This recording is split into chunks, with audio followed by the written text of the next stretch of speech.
mwanzilishi wa familia ni nani. Tukaona kwamba mwenye kusema katika familia hii ni nani. Tukaona manual ya kutuelekeza katika familia ni nani, ipi.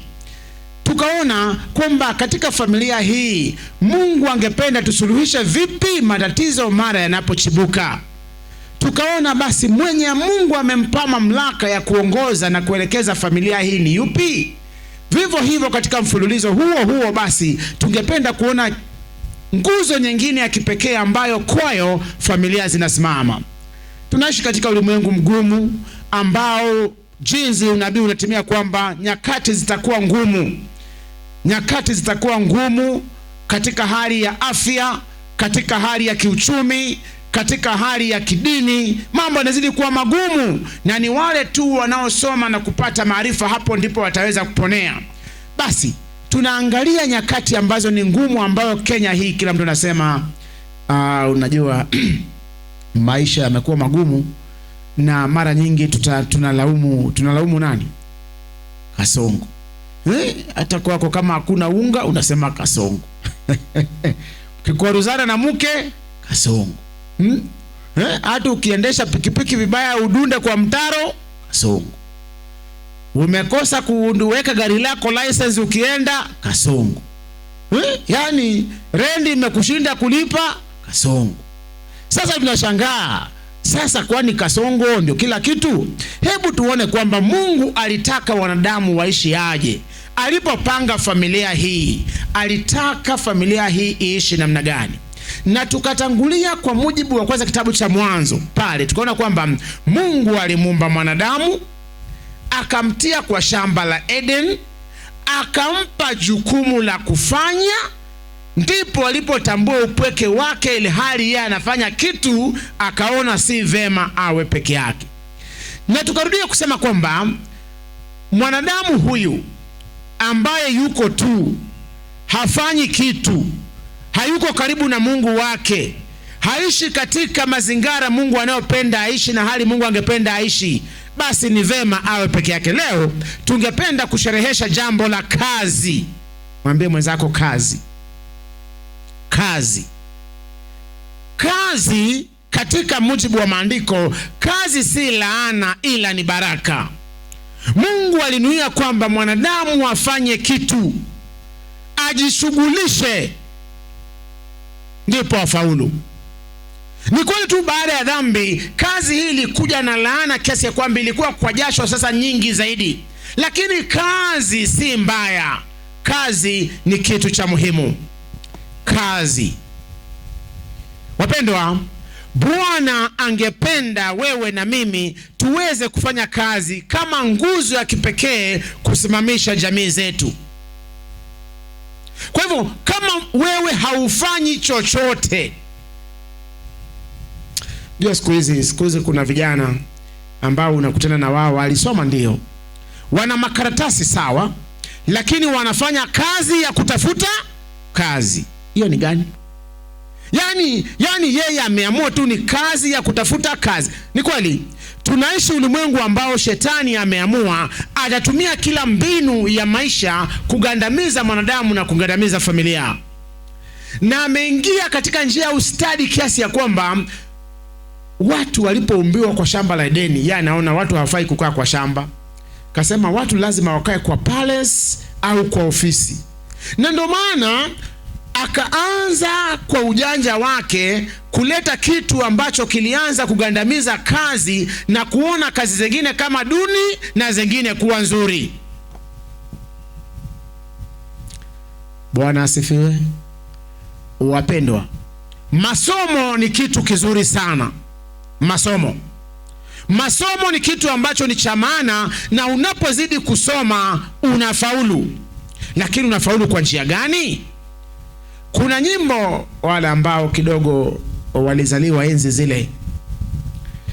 Msomaji, wewe msomaji. Nipo.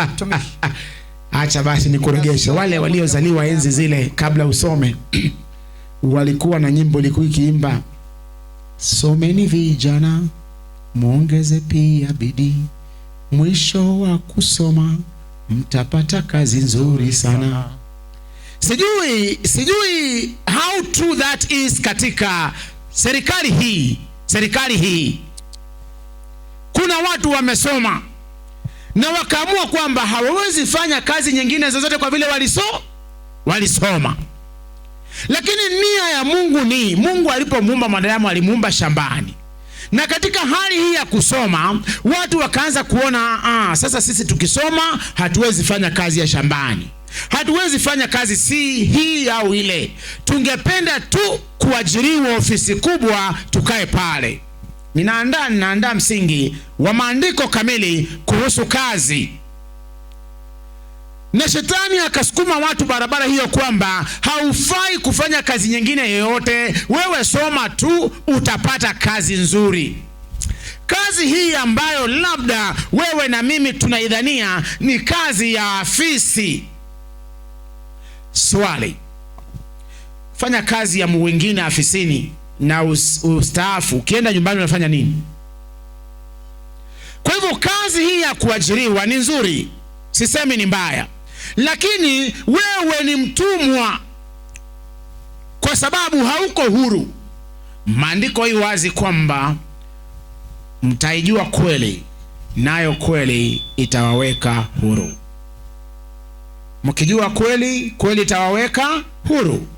Lakini ajabu ni kwamba mara unapotegemea tu kazi ya kuajiriwa hauko huru.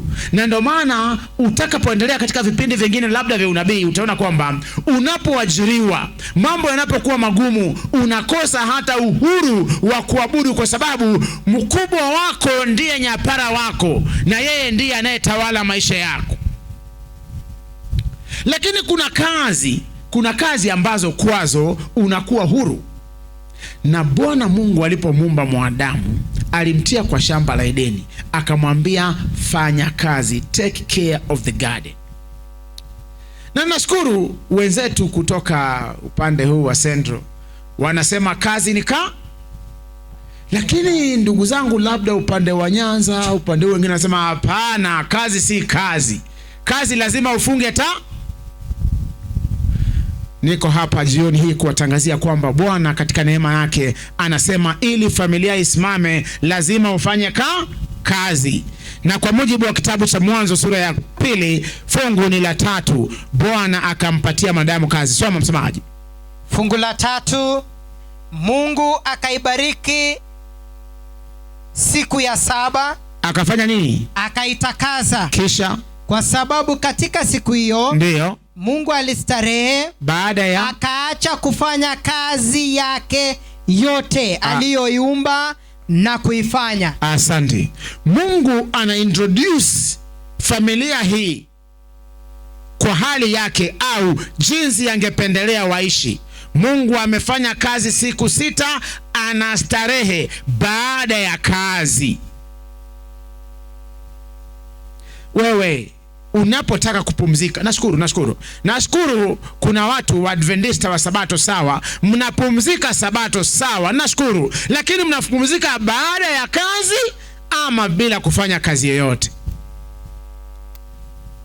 Unahitaji tu kupumzika baada ya kazi. Kwa hivyo Mungu akastarehe baada ya kazi, akafanya kazi siku 6 kisha akapumzika. Nawe anamsihi Adamu vivyo hivyo. 2:15 anamuweka katika shamba afanye kazi kwanza. Bwana Mungu akamtwaa huyo mtu, ndio akamweka katika bustani ya Edeni, ailime na kuitunza.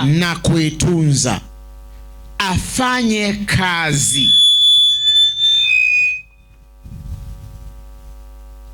kazi. Fundi wa mitambo, tuko sawa? Afanye kazi. Mungu akamweka mwanadamu kwa shamba la Edeni afanye kazi.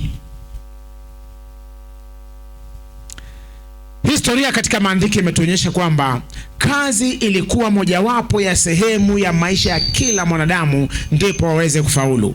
walifanya kazi, na walipofanya kazi walifaulu. Na hakuna mwanadamu katika Agano la Kale ama katika historia ya ulimwengu huu ambaye amekaa tu na kastarehe akala pasipo kazi na hata awe na afya njema.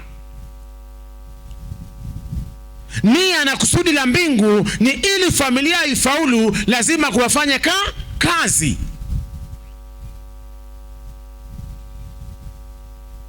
Wewe usipoajiriwa hakuna kazi unaweza fanya.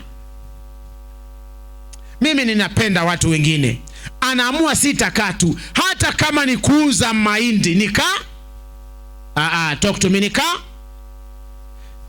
hata kama ni kukatakata sukuma wewe fanya kazi kwa mikono yako.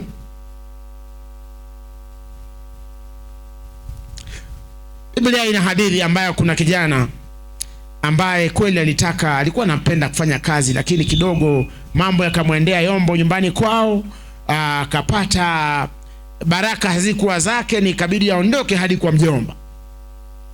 Alipofika huko, basi mjomba akamwambia, basi wewe fanya kazi ya kuchunga. Bwana, kazi ya kuchunga kondoo na mbuzi na ng'ombe ni kazi nzuri ama ni kazi mbaya? Msomaji, ni kazi nzuri ama ni mbaya? Kazi nzuri hiyo. Najua nyinyi mnaona wa ndugu zetu wa Masai wakitembea hapa, mnafikiria wao ni maskini.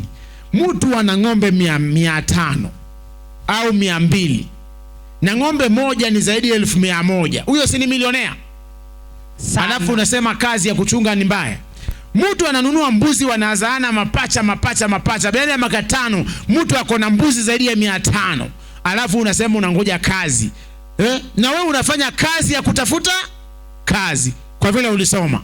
Kwa hivyo huyu jamaa alipofika kule akaambiwa kazi, lakini nashukuru kuna kitu mjomba wake alimwambia. Tuko Mwanzo 29:15. Kuna kitu mjomba wake alimwambia, kwa sababu mjomba wake alielewa kwamba unapofanya kazi lazima ubarikiwe, lazima kuwe na ajira, lazima kuwe na mshahara. Usiweze kufanya tu kazi pasipo mshahara. Mjomba wake akamwambia jambo moja, msomaji, 29:15. Labani akamwambia Yakobo, kwa sababu wewe ni ndugu yangu. Sawa. Basi je, unitumikie bure? Utanitumikia bure tu. Niambie mshahara wako utakuwa nini? Haya, niambie mshahara wako utakuwa nini? Ninalenga kwamba kazi na familia ni kitu kimoja. Hamna familia itafaulu pasipo kazi. Kwa hivyo huyu jamaa ameamua kufanya kazi, na kule anaulizwa mshahara wako ni gani, lakini alielewa kwamba katika maisha yake labda alianza kuhisi upweke na aliona hamu na umuhimu wa kusetiri katika familia. Jibu, soma 16. Labani alikuwa na binti wawili. Jina la mkubwa ni Lea, ndio, na jina la mdogo ni Raheli. Twende. Naye Lea macho yake yalikuwa dhaifu, lakini Raheli alikuwa mzuri wa umbo. Twende. Na mzuri wa uso. Twende. Yakobo akampenda Raheli akasemaje? Nitakutumikia miaka 7. Miaka 7 kwa kumpata Raheli binti yako mdogo. Asante. Tulia hapo. Mwanaume ameamua afanye kazi apate bibi. Yaani mshahara wake ni apewe mke. Sasa kama mtu anaweza fanya kazi ndiye apewe mke, akishapata mke mbona asifanye kazi kutunza mke? Hiyo ni swali nimeuliza. Hapo sawa kabisa. Yaani wewe unaweza fanya kazi ndio upate mke. Basi ukishampata, si ufanye kazi basi kwa bidii zaidi umtunze. Kinachonishangaza katika ulimwengu huu ni kwamba utakuta watu wangependa kuoa na kuchumbiana, lakini hawafanyi chochote. Wanategemea vya kwao, vya ndugu zao, wamekaa tu. Maandiko inasema fanya kazi. Fanya kazi. Kwa hivyo huyu jamaa akaamua, kweli naona miaka inaenda mbio, nimeamua. Lakini mimi kwa vile naona hii kazi wewe wacha tu nifanye kazi, unipe mke. Na kweli maandiko hii wazi kwamba baada ya miaka 7 alipewa mke yule alitaka, au sio? Wasomaji wa Biblia, baada ya miaka 7 alipewa mke aliyemtaka ama alipewa mwingine? Alipewa mwingine. Alipewa mwingine. Lakini kwa sababu mapenzi na kazi vinaambatana, huyu jamaa kaona, jamani, huyu mzee amenipiga chenga, amenipa mrembo ako na macho makengeza, mimi sikutaka huyu. Yule wa kwangu akaambiwa basi utafanya kazi tena, akaongeza miaka ingine ngapi? 7. My friend, yani akafanya kazi kwa bidii. Hebu soma 30:26 mwanzo hapo tu. Yani jamaa amefanya kazi miaka 7, amepewa road deal, anasema hapana, I wanted that one, the younger one. Akafanya tena miaka ingine 7, 14 good years you are working to get a wife. Soma 30:26. Yes. Mwanzo, nipe wake zangu, nipe wake zangu na watoto wangu, na watoto wangu niliokutumikia, niliokutumikia, niende zangu, maana umejua utumishi wangu niliokutumikia. Ninapenda Kiingereza inasema I worked diligently. Yani alifanya kazi kwa bidii awapate wake wawili na watoto. Hapo hivyo amefanya kazi, yani amekaa na huyu jamaa karibu miaka 20 akifanya kazi. Sasa siku hizi tuna vijana tunauliza unafanya nini? Hakuna. Ulisoma sasa unafanya nini? Hakuna. Yani lakini anataka kukula. Anataka kufanya nini? Lakini anafanya ngoja. Unajua inafika miaka ambayo wewe ni mwanamume uko na kitambulisho kwa mfuko, na uwezi soma tu mpaka useeke ati 27 unasoma na hakuna kitu unafanya. Uko 30 bado unasoma. Yani unajua si mbali, uyafaa uanze kulipa rent ile room unakaa.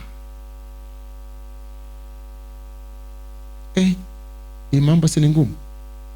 Kama wewe ni 25 years, yani uko na kitambulisho 18, 19, 20, 22, yani wewe unafanya hakuna, lakini unakula, unakunywa na hakuna chochote unaweza fanya.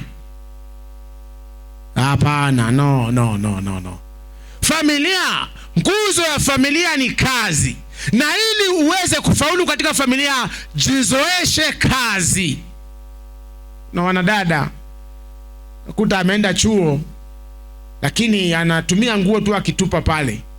Akikuja weekend nyumbani anabeba, analetea yaya kuosha, anapigiwa pasi, anarudi nazo. Hata kufua hawezi.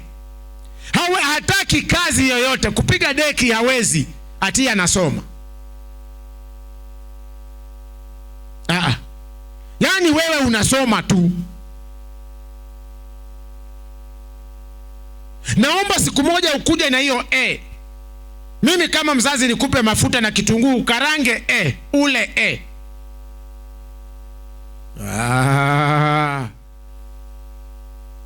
au namna gani?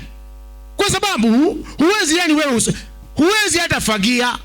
Ajabu ni kwamba hata hicho chumba nimekupa bure, huwezi kipanga ukifagie. Yani wewe ni uamke, uko kwa TikTok asubuhi mpaka jioni, uko kwa WhatsApp, uko kwa Facebook, yani kwa vile kuna internet haufanyi chochote, yani lakini unataka kukula. Hata baada ya kupewa chakula huwezi toa vyombo mezani ukaviosha, wewe uko tu. Usipoanza kuzoea kazi, si ajabu maisha ya familia ni tatizo kwako. Na familia zimesambaratika kwa sababu kuna wake ambao hawapendi kazi yoyote, wako tu. Na wewe mwanaume, fanya kazi. Jana tulisema huwezi kaa tu kwa nyumba hivi watu hawana unga na wewe uko tu, yani haikusumbui. Hapana. Amani, you must work. Najua kuna ndugu zingine wetu wanasema amani you must okonge vigokoro. Hivyo ni kusema nini? Yani lazima uwe mtu wa bidii. Kama ni mjengo tuende kazi, isikusumbue. Mwandishi mmoja amesema kwamba ukozoea kufanya kazi nyingi na mshahara kidogo, mwishowe kwa neema ya mbingu utaanza kufanya kazi kidogo na mshahara mwingi. Nina mafundi wengi ninajua hata hawajasomea ufundi, lakini walianza kazi ya vibarua. Mjengo Pole akitembea na fundi, akiona venye fundi anashika kabiro, anamwangalia, anaona mpaka amekuwa fundi kwa kujituma. Jitume, wacha kukatwa ati ufanye chochote. Hata kama ni kupika mandazi, do something. Don't just sit there, do something.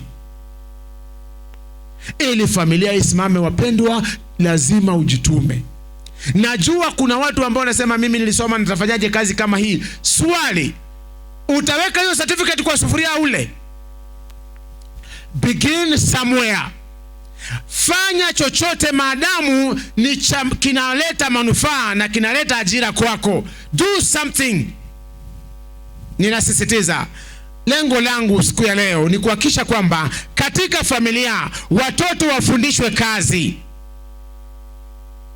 vijana wapende kazi, na kama kuna mtu anakuchumbia na hafanyi chochote, wachana na yeye. Pastor, mbona unakuwa mkali hivyo? Nimesema kwa sababu huo ni mujibu wa maandiko. Mtu anakudate and he is doing nothing. Yuko tu anakaa kwao, analishwa, anavishwa, lakini anakudate. Sasa na atakupeleka wapi? Kwao.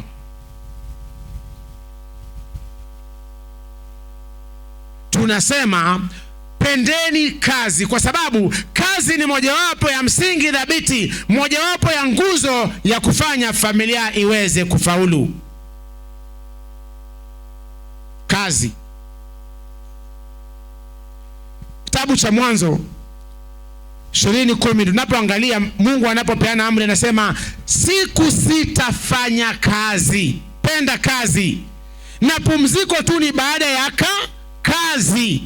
Huwezi pumzika kabla ya kufanya kazi. Maandiko yanasema usipofanya kazi usile. Umaskini unawaparamia na kuwanyemelea wale ambao ni wazembe, hawapendi kazi. Talaka.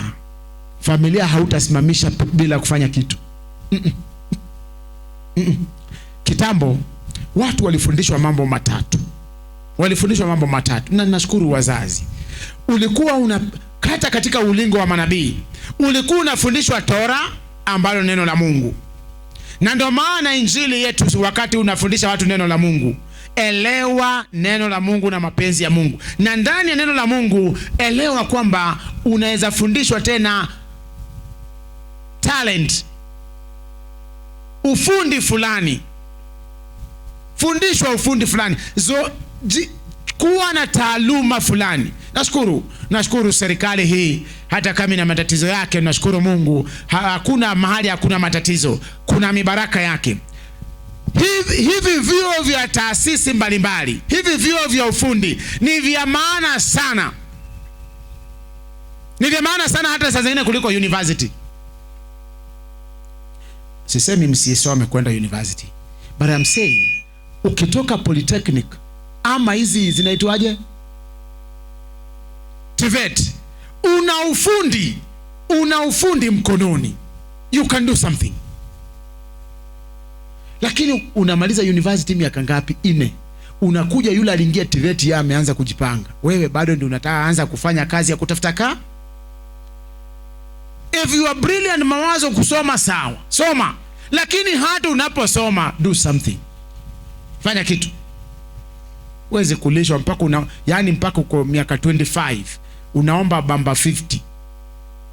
You can't even develop bamba 50 on your own. Hauwezi, hakuna kitu you can do to create even 20 bob. Lakini huko campus una date nani? Hello? Unachumbia msichana wa mtu lakini unaomba bamba 50. Utamtunza aje?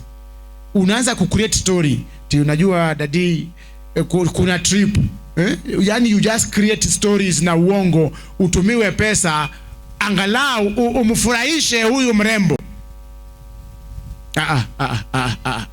We are saying fanya kazi. Mimi najua mtu mmoja ambaye hakufanikiwa kusoma sana, msichana akakuja tu Nairobi hii kufanya kazi ya nyumba, Lakini mdozi wake kwa mapenzi ya Mungu akamfurahia, akamwambia, sasa huyu mtoto akienda shule hivi, weenda TVET, weenda kujifundisha kushona.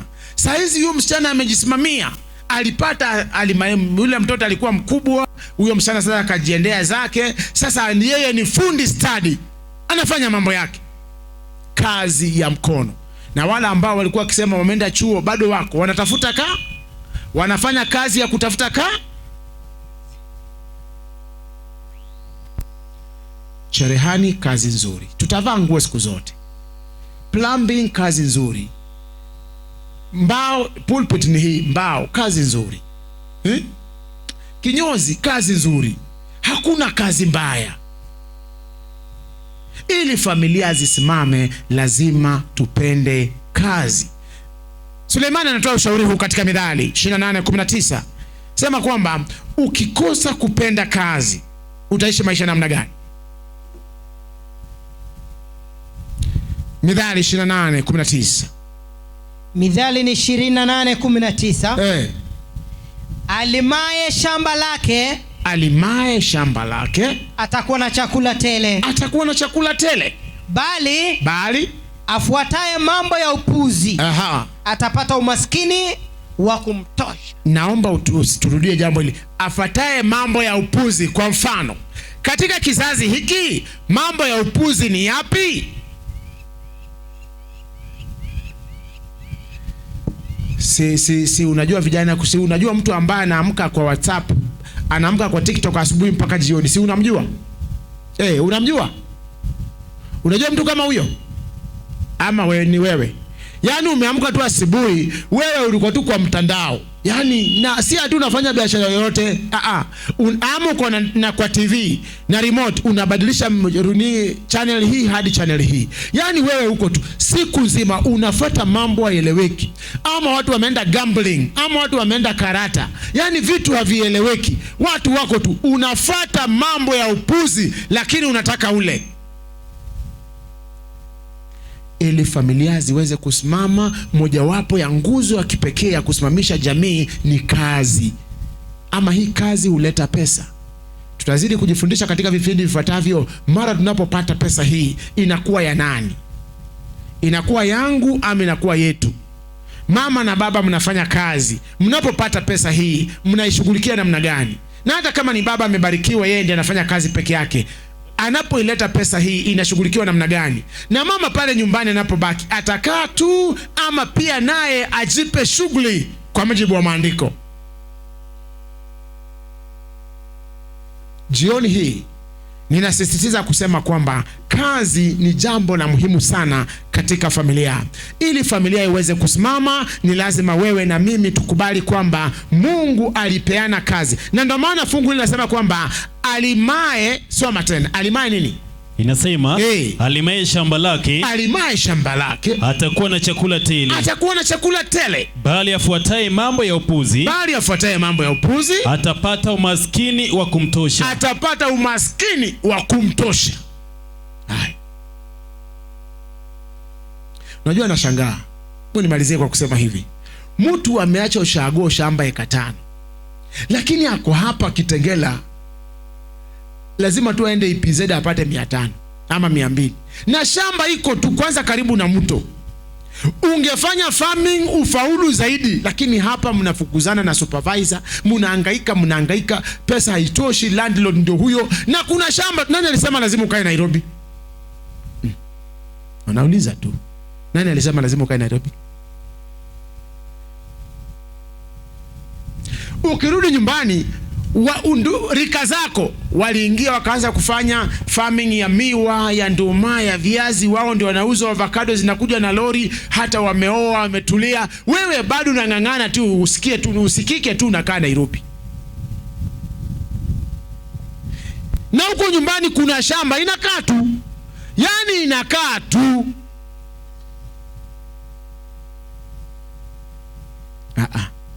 Najua hapo nimeguza wengine vibaya, lakini ni sawa tu.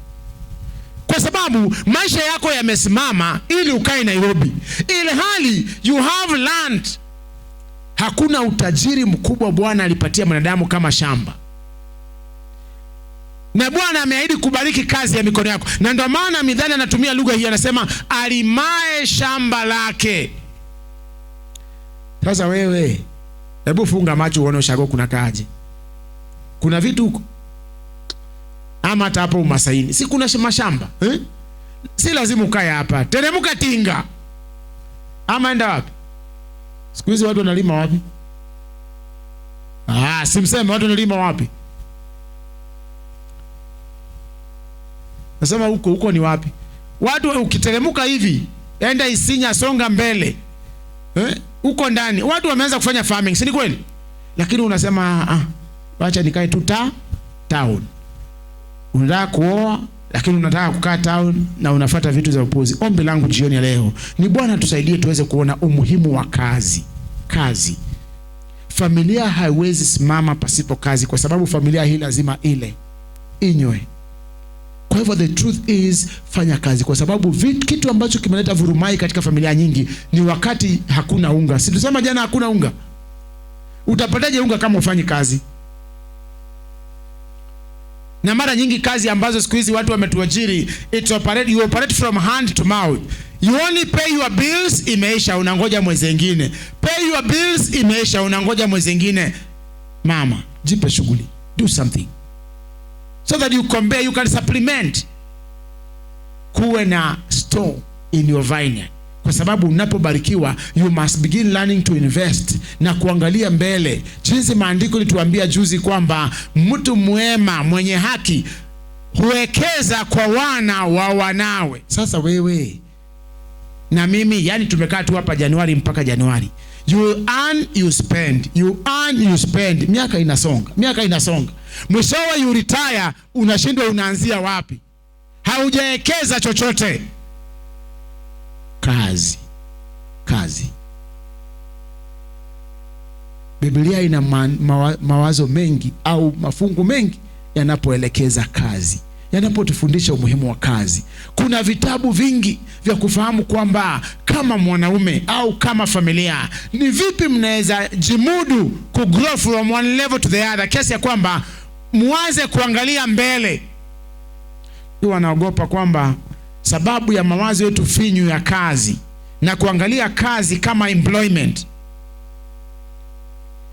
Many people who retire, they don't live long. You retire and die. Kiingereza inaweka wazi sana this statement. Kabla nimalize, nasema kwamba you can work without a job, but you can have a job and not work. Nimesema kitu? You can work without a job, but you can have a job and not work. When people wakiwa na makaratasi, they are looking for work or for a job. Are they looking for work or a job? Kuna tofauti kati ya work na job. Job ni ile umeajiriwa, ile you are pursuing somebody's agenda. Work, it is your agenda. Bwana asifiwe. Job is somebody's agenda. Mtu amekaa kafikiria akasema wewe njoo ufanye hii. Na hiyo ndo raha ya kila mtu siku hizi. Wakenya wengi we are there. Paka tumesema afadhali hata tuende ng'ambo tufanye jobs. Saudia tuende tufanye jobs. Lakini work is within around us. Kama hakuna Kenya kazi, Wachina wanafanya nini hapa? No, kama hakuna Kenya kazi, Warwandisi wanafanya nini hapa? Kama hakuna kazi kweli, ni wewe una bypass. Mwandishi mmoja amesema kwamba at times kazi inakuja kwetu imevaa apron chafu. Kwa hivyo tunaipita, tunaiacha tukitafuta job, ajira ile tunaajiriwa na mtu. Hatutaki kazi, tunataka ajira.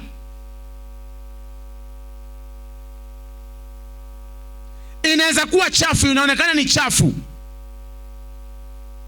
Wachache ambao wamefaulu wameona kwamba they take advantage ya uchafu. Kuna mtu ameamua tu, mimi nitakuwa naokotea uchafu kila siku. Si ni kazi? Lakini anapata pesa mzuri. Wengine wakaamua tutakuwa naokota plastics tu zote mumetupa, we go recycle them and make money. Ombi langu ni penda kazi. Mwambie mwenzako penda kazi. Mwambie vizuri. Amesikia lakini? Mwambie penda kazi. Penda kazi ili familia yako iweze kusimama. Bwana awabariki. Jambo hili la kazi ni la muhimu. Hebu litafakari, tuliombee. Bwana tufungue macho. Tumepita kazi, tunapita kazi tukitafuta ajira. We step on work looking for jobs. And when you get jobs, you become slaves. But the work could have set you free. Identify what God has bestowed in you. Mungu, hakuna mtu Mungu aliumba bila kuweka chochote ndani yake. Kuna vitu ndani yetu. Kazi ni kitu unafanya pasipo kusukumwa, unaipenda na mwishowe inakubariki. Amani ya Bwana iwe nasi tunapotafakari juu ya jambo hili, ili familia zetu ziweze kusimama katika jina la Yesu. Tusimame tuombe.